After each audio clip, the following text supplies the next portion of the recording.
الله الرحمن الرحيم.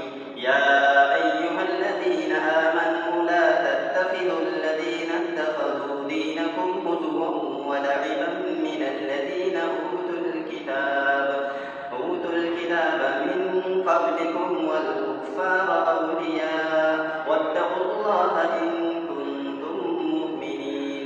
وإذا ناديتم إلى الصلاة اتخذوها هزوا ولعبا ذلك بأنهم قوم لا يعقلون.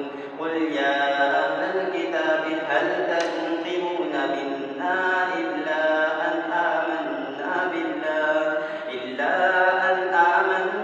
بالله وما أنزل إلينا وما أنزل من قبل وأن أكثركم فاسقون. قل هل أنبئكم بشر من ذلك مثوبة عند الله من لعنه الله وغضب عليه وجعل منهم القردة والخنازير وعبد الطاغوت أولئك شر مكانا وأضل عن سواء السبيل. وإذا جاءوكم قالوا آمنا وقد دخلوا بالكفر وهم قد خرجوا به والله أعلم بما كانوا يكتمون.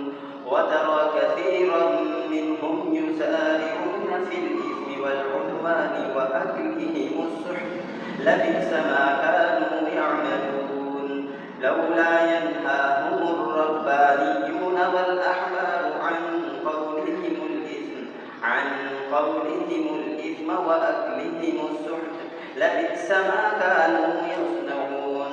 وقالت اليهود يد الله مغلولة غلت أيديهم ولعنوا بما قالوا بل يداه مبسوطتان ينفق كيف يشاء وليزيدن كثيرا منهم ما أنزل إليك من ربك طغيانا وكفرا وألقينا بينهم العداوة والبغضاء إلى يوم القيامة كلما أوقدوا نارا للحرب أطفأها الله ويسعون في الأرض فسادا والله لا يحب المفسدين. ولو أن أهل الكتاب آمنوا واتقوا لكفرنا عنهم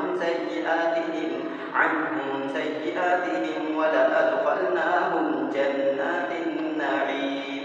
ولو أنهم أقاموا التوراة والإنجيل وما أنزل إليهم من ربهم لأكلوا من فوقهم ومن تحت أرجلهم منهم أمة مقتصدة وكثير منهم ساء ما يعملون.